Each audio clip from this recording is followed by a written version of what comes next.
我爹造反成功了，不知道怎么嘚瑟好。废帝风韵犹存，前太子颇具姿色，都赐给我女儿。父女二人气到呕血，我更激动，干嘛赐给我呀？赐死啊！我爹是个奇人，他镇守边疆，手握重兵，性情狂悖。他的梦想就是举兵造反，打入京城。每月15，他都雷打不动地给皇帝写信，问他快死了吗？我第一次看到信人都傻了。爹，你不怕他来杀我们吗？我爹握着笔凝眉深思，他会来吗？然后他把你快死了吗改成了你，怎么还不死？我不敢说话了。但更奇怪的是，无论我爹在信里放什么绝词，皇帝都从没回过他。不对，有一次回过，我爹在路边捡到了尚在襁褓的我，他特别开心，给皇帝写信说自己有女儿了。本来跟死了一样的皇帝，那次回信倒是很快，信里说他的太子已满周岁，可以定下娃娃亲，连赐婚圣旨都带过来了。我爹一时沉默，将那信看了又看，立下了造反的决心。他拿着拨浪鼓来逗弄摇篮里的我，太子有什么好的？你是我的女儿，将来就是公主。我爹筹备多年说反就反，我已经做好了成王败寇的准备，但没想到这造反不太对劲。我们每到一座城池，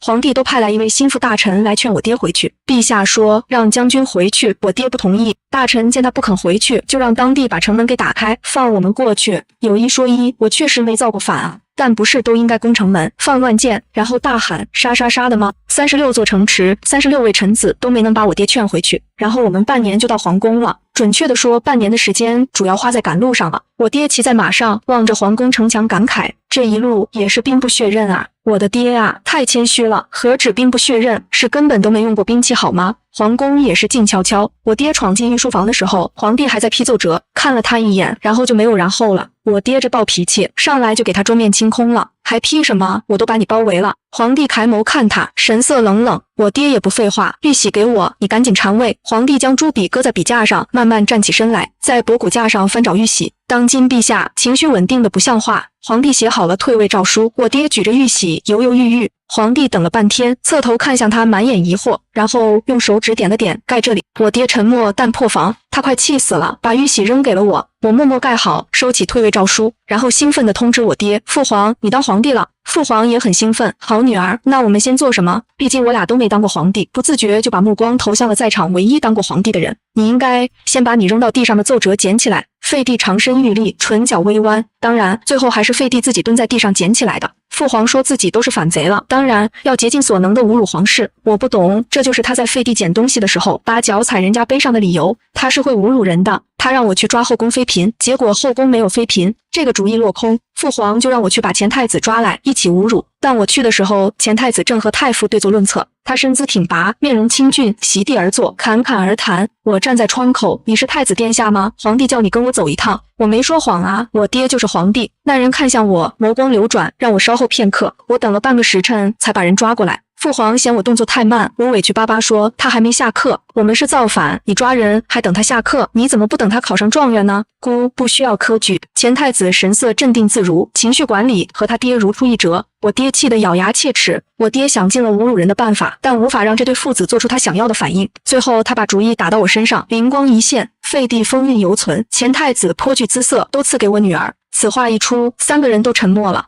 废帝手上握着奏折往父皇身上砸过去，你有病是吗？父皇用胳膊挡下，我是皇帝，你再扔一个试试。废帝倒也听话，一连丢过来7、8个折子就是砸他。还是前太子，识时务为俊杰。他上下打量着我，似乎在认真考虑。你娶亲了吗？见我怔住，他补充道：姑不做妾。你小子是有原则的，你好歹是太子殿下，你不觉得耻辱吗？前太子摸着下巴沉思道：对我父亲是耻辱，对我不是，我也该成亲了。你该成亲了，关我什么事？他拂了拂袖，你爹把你许给我了，那他还把我许给你爹了呢。他眉头微蹙，看了眼废帝，又看向我。那他做妾，反正姑不做。我哑口无言。父皇对于前太子逆来顺受的表现非常满意，对于不识抬举的废帝非常不满意。他说：现在我是皇帝，别说是我女儿，就是我喜欢你，你也得洗干净了送上来。废帝沉默半晌，除非朕死，否则绝无可能。父皇又暴跳如雷了，你跟谁震来震去的呢？我马上让人砍了你。父皇说还不过瘾，又用手去推搡对方。废帝自小养尊处优，动手比不过我爹，被推得连退数步，后背猛地撞到书架上，那动静听着都疼。我看这大喜的日子怎么动起手来了，我实在不忍心，赶紧跪下请命。父皇，您干嘛赐给我呀？直接赐死啊！我看这里也就我是个聪明人，我都造反成功了，废帝和前太子这两个肯定是必杀项啊。室内寂静无声，我抬头看去，神色各异。我爹眉头一皱，抿唇不语，像是遇到了难题。废帝歪靠在书架上，嘴角勾起弧度。我正想他笑什么，一时不注意，已经对上前太子的眼眸。他眼神愤恨：你造反都一个人没杀，居然要将姑刺死！我不是不杀人，我是没机会好吗？我爹回过神来，握拳轻可。虽然咱们是反贼，但也不能太过分。父皇让我把前太子带走，至于宁死不从的废帝，那就先由他严加看管。我爹还是太单纯了，卧榻之侧岂容他人酣睡？我这来的匆匆，也没有公主府邸，于是先住进了太子的东宫。夜里，我刚掖好被子准备入睡，就被人掀开了。他妈的，我花了半个时辰才掖好的被角啊！前太子李慕清坐在榻边，脱簪解衣，准备就寝。等他快脱完的时候，我出声制止了他：别睡，床上有人。李慕清手持烛火，照亮了我。是你，他轻声靠近。白天想要刺死我，晚上是想在床上刺杀我。我自小在边疆长大，没见过李慕清这么好看的人。他又和我离得很近，引得我口干舌燥，就张了张口。我可能脑子抽了，把他的蜡烛给吹灭了。李慕清也怔住了。你想做甚？我想了想，平静地躺下来，眼睛直勾勾地盯着他。我想要。他手里的烛台倒了。李慕清脸色顿变，把被子蒙到我脸上。你想都不要想。我每每把头钻出来，他飞速给我盖上。几个回合下来，我被气得使出小擒拿手，把他反摁在床上，侧脸贴着被子。虽然他是太子，但是身手一般，我开心极了。你不能强迫我。手底下的人还在剧烈挣扎，我捏住他的耳朵，我想要你帮我把被子掖好。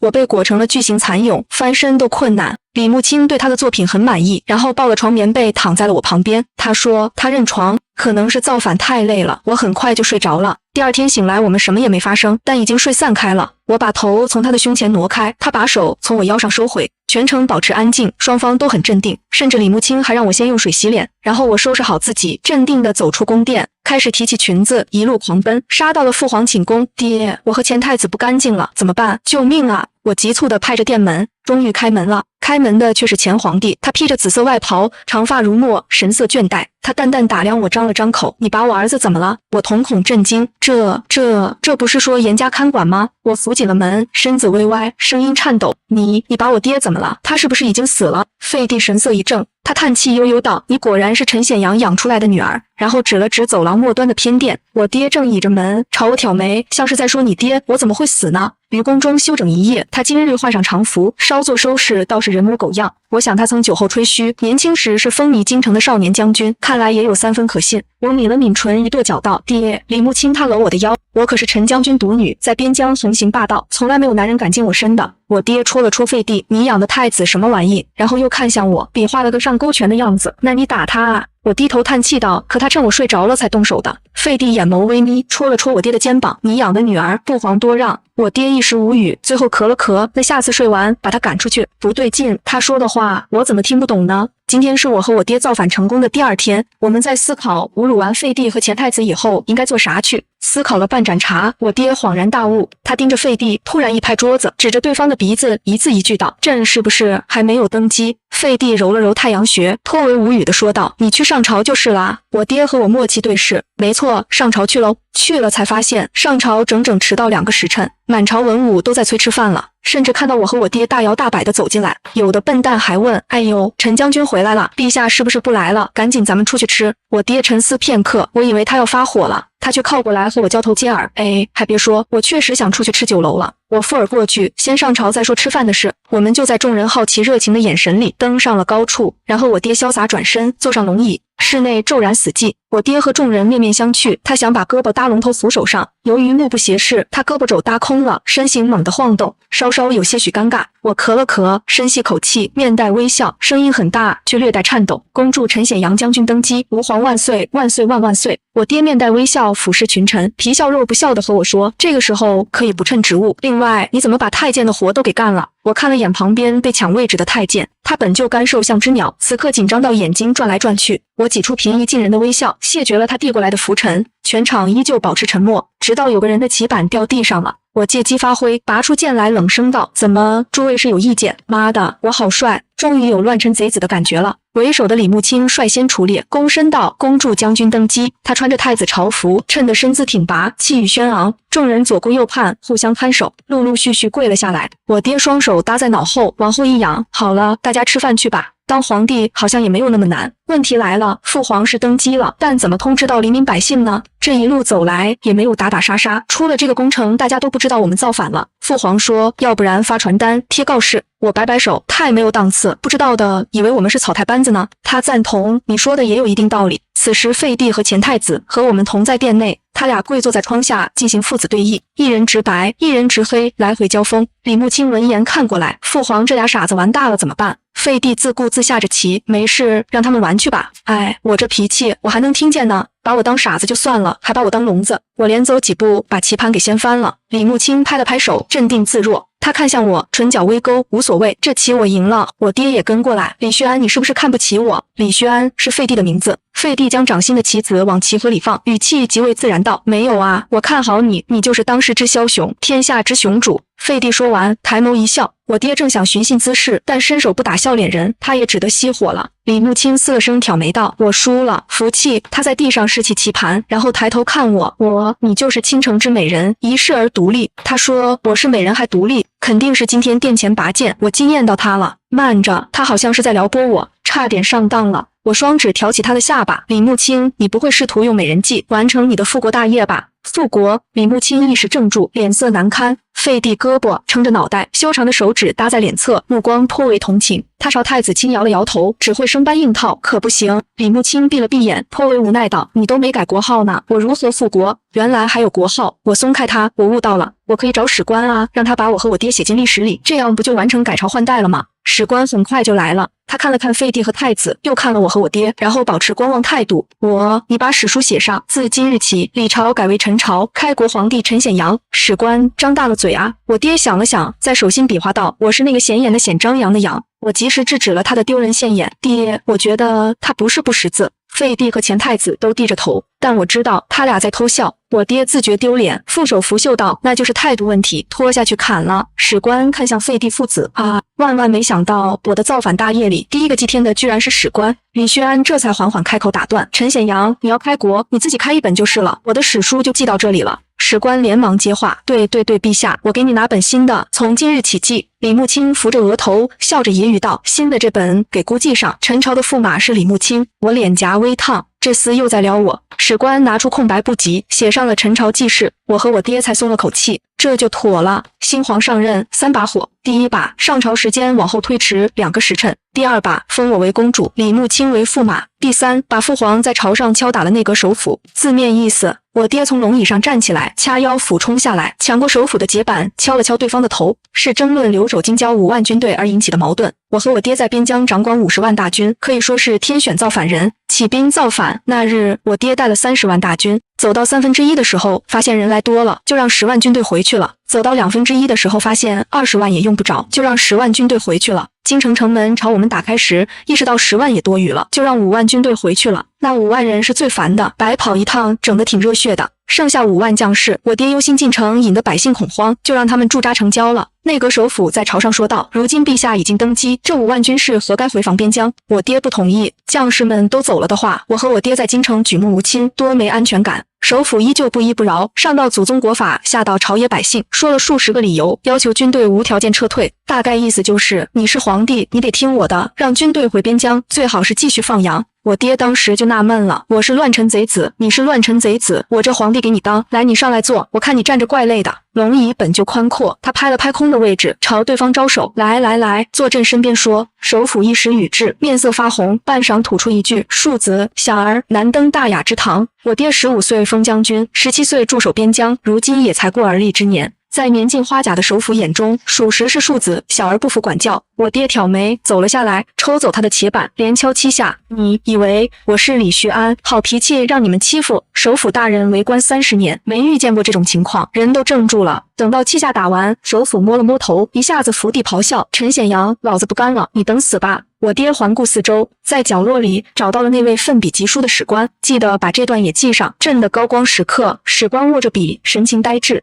我爹面露嫌弃，耸了耸肩：“李旭安，哪找的笨蛋，这也能当官？”我也觉得这人真笨。我和我爹散了朝，我问他为何说李旭安被欺负，我爹就问我：“这几日你觉得当皇帝很爽吗？”还没有，我们在边疆自由自在。我爹说：“对啊，李旭安就很不爽，每天上朝听废话，下朝批奏折，而且我写信让他来边疆玩，他10年都没去过。内阁不让他和我见面，说我有军队很危险。他转过脸来，君君，我危险吗？爹，你写信不是都问他死没死吗？我爹皱着眉头，目光惆怅。那是后来，他说他死之前会命我进京。我爹低下头，叹了叹气，边走边念着李旭安啊，李旭安。我停住脚步，难道皇帝驾崩之日，内阁就许我爹进京了？我是武将，我爹也是。武将若做到位高权重，都懂些不成文的规矩。皇帝临终之时，密诏要你回京，接旨便是赴死，不接如同谋反，反正没有好下场。我追上去，爹，难道这就是李旭安的帝王之道，如此冷血无情？我爹不以为然，他是明君，自然有情。李慕清每日还在太傅那里读书，读的不是治国策论，便是纵横之术。我觉得这样不对，他已经不是太子了，学这些没用的，只会徒增烦恼，到头来学成他爹那样，什么帝王之道。我抢过太傅的书，稍作沉思道：“他如今是我的驸马，你应该教别的。”太傅看向李慕清，他眉眼微动，轻点了点头。太傅犹豫道：“那太子妃觉得驸马学什么好？不愧是他能做到太傅，这称谓两头不得罪。我大人有大量，不和老头计较，当然是学难得。我这几日看下来，李慕清长得招人，难得是非常有必要学。”太傅捻起长须，张了张口：“臣只听过女德女戒，难得从何学起？看来这老头不行，还得我亲自教学。第一，不能和女人单独相处，看都不许看；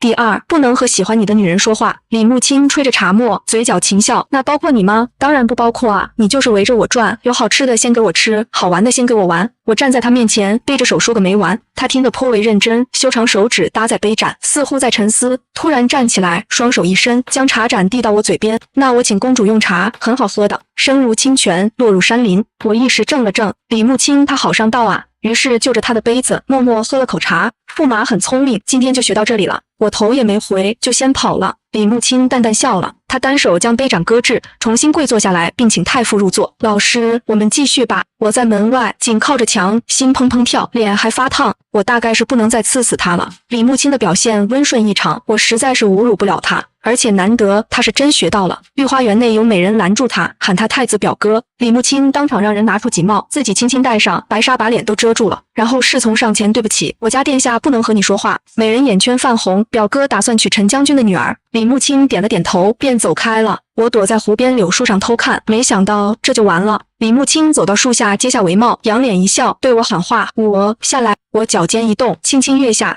我又挽住他的胳膊，沿着树干飞起数步。他没反应过来，伸手挽紧了我，眼眸溢出光彩。我和李慕清并排在树上坐着，我拿着柳叶往湖里打水漂，激起淡淡的涟漪。李慕清，我厉害吗？摘叶飞花很难的，我生怕他不知道这个操作有多难。李慕清折下数根柳条，指尖翻转飞舞，做了个漂亮的柳枝环。他要往我头上戴，我低下了头。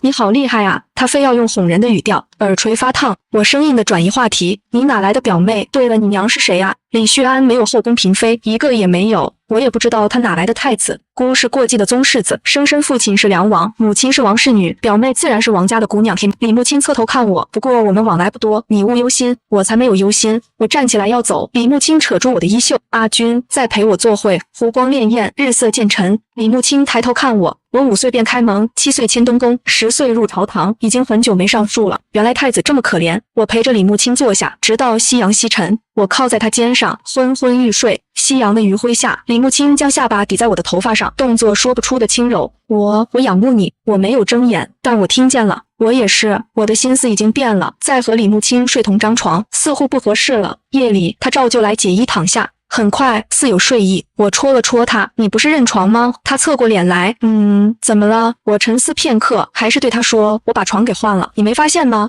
李慕清疼地坐了起来，他左右打量床架，纹路质地确实换了，而他居然没发现。他的脸颊飞速染红，尤其是耳垂，红得快要滴出血了。姑没说谎，我之前是认床的，他以为我会怀疑他。李慕清披起外袍，从床榻跳下去，差点跌倒在地。他向来仪态端正，甚少如此仓皇，竟然落荒而逃了。我对他喊：“慕清，你没穿鞋呢。”慕清，我还是第一次喊他的名字。我后知后觉，李慕清，我们好般配。我猛地把被子盖上了头。我爹在前朝为所欲为，一天气哭俩大臣。我在宫里闲得没事，便去京郊跑马射箭。那马场还算不错，依山而建，铺设草皮，由近及远，全是红心靶子。我骑马跑了3圈，将箭袋的箭射空了，无一落靶。有人驾马迎来，朗声喝彩道：“好！”双方都在马上，虽已减速，互相绕着，一时也停不下来。那人却搭弓射箭，往我身上射来。我握着弓，双手张开，往后一仰，几乎贴在马背上。那箭从我头上飞过，正中靶心。梁王世子李若婷，他从我身旁过，伸出手来，就算刚才不躲，也不会伤你分毫。好张扬的人！我自行坐直，驾马回城。那人慢慢跟在后面。陈姑娘性格洒脱，向往自由，宫里不适合你。他认识我，我猜你是李慕卿的哥哥。是。我得了这话，才转头看向他。你今日在此撩拨我，是要抢他的东西。我生在边疆，不适合皇宫，难道适合梁王府？你嫉妒亲弟，上不得台面。一母同胞，他做皇帝，我做王爷，我哪点比不上他？你觉得公平吗？李若婷勒紧缰绳，目视前方。我没再去看他。穆卿是君，你是臣，你为臣尚且如此为君之道，就更参不透了。我勒紧缰绳，往前快步。李慕卿正站在入口处等我，他用手轻抚我身上的灰尘。李若婷驾马而来，要他同自己比试。李慕卿直接认输了，论骑射造诣，孤比不过世子，然后牵着我走了。我贴着他，慕卿，你真不如他吗？骑射是君子六艺，以他的学习程度，我不认为会疏忽此道。李慕卿说，长短之争非君子为，况且我是太子，若是逞能斗气，如何为天下君？我抓着他胳膊，眼睛贼亮，可你不是太子了，是我的驸马，可以给他点颜色看看。李慕卿脚步一致，我以为他改主意了。他凝视着我，沉声道：“不可以，父皇曾教导过，我们有万事不可做，才可以换来某件事的自由。我不知道那是什么事，但李慕卿应该是知道的。”他看我的眼神越来越深沉，我迎着他的目光鼓起勇气道：“但我知道你就是比他厉害，比他厉害的多得多。”李慕卿只是笑，他扶我上了马车。我爹已经把内阁劝退的差不多了，7天有10个人都扬言不干了。内阁开始摆烂，废帝的奏折越批越多。忘了说，我爹只管上朝，奏折他才懒得批。李旭安不眠不休，干了3天，终于破口大骂了：“陈显阳，你干的好事，我特么现在比自己当皇帝还要累。”我爹和我在下五子棋，他并不回头，却能反手接住飞过来的奏折。他挑了挑眉，我拍掌：“哇，爹爹好帅！”李慕卿撑着手抬头看我，眼下无情。他也被叫过来加班了。风水轮流转啊，也轮到这2人倒霉了。李旭安咬牙切齿，他走过来把我扒拉开。我爹懒洋洋地看他，你想怎么样？李旭安冷着脸，将手指按在棋盘之上，3下5除2，赢了我爹的五子棋。我爹以这种杀人诛心的速度赢到第7回的时候，我拦住破房的爹，把他给拖出去了。等到我安慰好我爹，再回来的时候，却发现御书房有了别人。听在声音好熟悉，是内阁首辅，那个被棋板狂敲的老头。当日陛下说一路畅通，放他进京，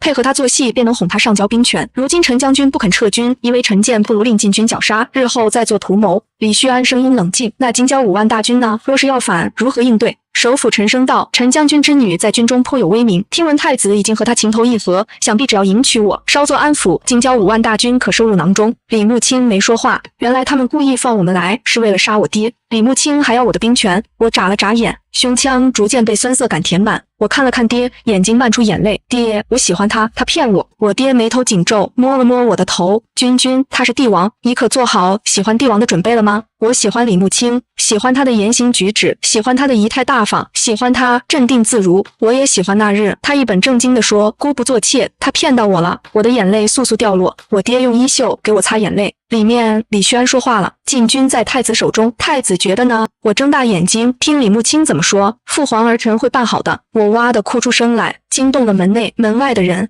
废帝、前太子首辅同时看了过来，场面尴尬。李慕卿率先反应过来，他跑过来：“阿君，你听到了？”我泪眼蒙指，指着他：“李慕卿，你骗我，你欺负我没有？你聪明，你把我当傻子。”李慕卿没有立刻反驳，而是握住我的手腕，将我带到一旁。内阁首辅走到我爹面前：“陈显阳，你只带了女儿入宫，生死皆在他人手中，如今也该就死，将军权收归中央。”我爹拔出剑来，剑指首辅：“为什么10几年前你们为了军权杀我全家，10几年后你们还是要依依不饶？”我惊得止了哭声，我从没听过我爹说他的家人。首辅毫不畏死，他走近几步，那剑刃所过溢出血珠。军队民心可都是属于天子的，若不是当年陛下不顾满朝施压，强行放将军到边疆，你陈显阳如何能活到今天？我爹高声反驳：“可我陈家从没有要反。”首辅继续逼近：“你陈家有谋反的能力，这就够了。”我爹面色严肃，他盯着首辅大人，反而开始冷笑：“若我今日愿意上交军权，你们会让我活吗？”首辅摇了摇头：“不会，你必死无疑。没人会把刀递给敌人，也没人会相信对方真的交出了刀。”我爹反手将剑横在颈间：“李旭安，你要我死吗？”李旭安已经在原地沉默了很久。他面色隐忍，突然闭了闭眼，将桌上的东西猛地拂落在地。他双手撑在桌上，低着头，够了。攥紧的拳头指节泛起白翼，整个人微微发颤。够了，朕已经忍让多年，要做明君，要做贤臣，都做够了。是朕哄骗内阁，让他们放行。不过是……他声音一哽，想见一见少年时的朋友。李旭安抬起头来看向我爹，不过是想见你，和你玩罢了。他说话的声音很轻，却让我爹放下了剑。16岁离京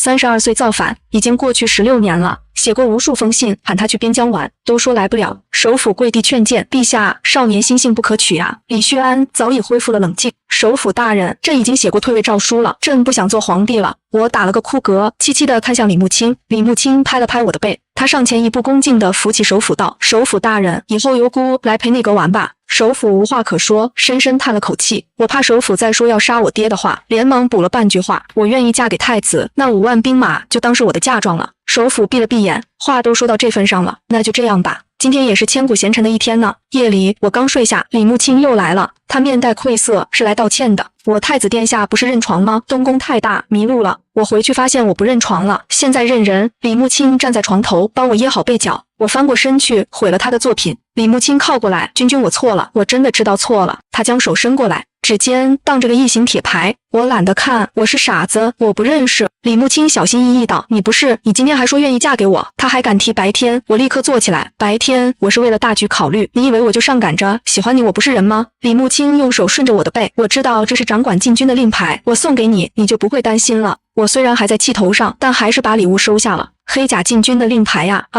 如果不是李木清在这里，我非得抱着亲一个。我保持着面无表情，暗地里用手摸材质纹路，是真的不是假货哈。李木清拽了拽我的衣袖，那我可以睡这里吗？我什么也不会做。我往床榻里侧挪了挪，李木清开心的像条狗。第二天，我拿着令牌去我爹面前显摆，看这是什么？黑甲卫的令牌，我一声令下就可以把内阁全端了。我爹眼睛都发光了，瞬间他觉得自己的玉玺不香了，因为我们都是武将，更加喜欢黑甲卫。废帝和前太子又在那处下棋。李旭安听到我们的话，他眉头一皱，那可是皇宫最后一道防线，你为了上床就给他了。李木清微微挑眉，手执棋子轻轻落下。父皇，你话说的太难听，你可是连传国玉玺都给人了。李旭安默默道：“那东西本来就没什么用。”李木清没反驳他，父皇说的极是。太后回来了，我和我爹四目相对。爹，你说太后会不会不喜欢我？我爹沉思片刻，反正她不喜欢我，我更担心了。太后是不是不喜欢舞刀弄枪的人？我和李木清说，他哑然失笑说，我和我爹情况完全不一样。果然，太后见到了我们。她挺喜欢我的，握着我的手忍不住感慨，好漂亮的小姑娘。她见到我爹面无表情，是陈将军，我爹无语。太后也很奇葩，她只关心现在到底谁是皇帝。李旭安问母后何出此言，太后笑了笑，你不肯大妃嫔，现在换皇帝了，本宫肯定要开始催生啊。皇帝是谁无所谓，开枝散叶是关键。我们4个人异口同声啊，这是谁给您派任务了？哀家看看，你们谁愿意担此重任呢？太后的目光肆意打量，像是在挑宠物。我爹赶紧从怀里取出玉玺，然后看了一圈，扔到了我怀里。我也烫手啊！我急得把玉玺丢给了李木清。脱手的那刻，我意识到，糟糕，给错人了。李木清握着玉玺，我眼巴巴地看他，难得啊，难得。李木清点了点头，我才放下心来。那朕就却之不恭了。你小子改口够快的啊！合理怀疑已经私下排练好久了，我差点把牙都咬碎了。李木清你，他挑眉看我，爱妃怎么了？我在太后面前不太好发作。李木清将我揽过去，拉着我和太后跪下。祖母，儿臣和君君会努力的。至于后宫，儿臣睡觉认人，实难从命。太后扶着宫人的手入座，行吧，行吧，你比你爹强就行，我也是够够的了。事情就这样搞定了。太后让我们该登基的登基，该成亲的成亲，还有一个从哪来的滚回哪去，她懒得管我们了。李木清登基了。我顶着太子妃的名头，直接成了皇后，特别威风。李木清骑着马把我从金郊大营里接出来，我在校场的旗杆顶端绑了绣球，远远看上去就是个小红点。李木清坐在马上搭弓射箭，一箭就射中了，引来众位军士欢呼喝彩。我踩着他的马镫上了他的马。李木清，我就知道你骑射是最厉害的。李木清从身后拥紧我，君君，我曾与你说过的，唯一自由的事，你知道是什么吗？是爱我，是爱你。风从耳边呼啸而过。长安街最繁忙的路，今日被人提前清空了。他鲜衣怒马，从未如此肆意。这就是用万万个不能换来的唯一可以。我当了皇后，日后也会有万万个不能，但我也有我的唯一可以。李木清，我也仰慕你。他的笑声回荡在我耳边。你那日果然听见了，我爹要回边疆了，他要把李旭安给带回去。李旭安问他，那江山如何？我爹回看他，就撂在这。二人一时无话，直到我爹再开口了，你要我替你镇守边疆，我守了16年，你不想验收下成果吗？李旭安叹气，当年形势危急，我不如此说，你不肯走。我爹点了点头，我知道，所以我去了。可是当年你说会去边疆找我。李旭安沉默良久，那请你等等我，成年人说话点到为止。李旭安转身离去，我爹握着缰绳，深深叹息，他决定自己走了。君，你俩好好过，他对你不好，就给我传信，边疆50万大军都是你的后盾。李木清身形一滞，他低声保证道，朕会继续修难得的。难得啊，保你此生荣华富贵。我爹调转马头，回望宫城，唇角微弯，这应该是最后一次见到京城了。因为过于伤心，所以他骑马跑得飞快，以至于李旭安搬完东西，他已经走了3里地了。李旭安承诺了，不是，我不用带行李的吗？我和李木清目光错愕，怔怔地回过头来，眼泪还没擦干。李旭安让装满行李的马车在后面慢慢走，自己骑马先去追人了。我和李木清笑着往回走，挽紧了彼此的手，余生是你。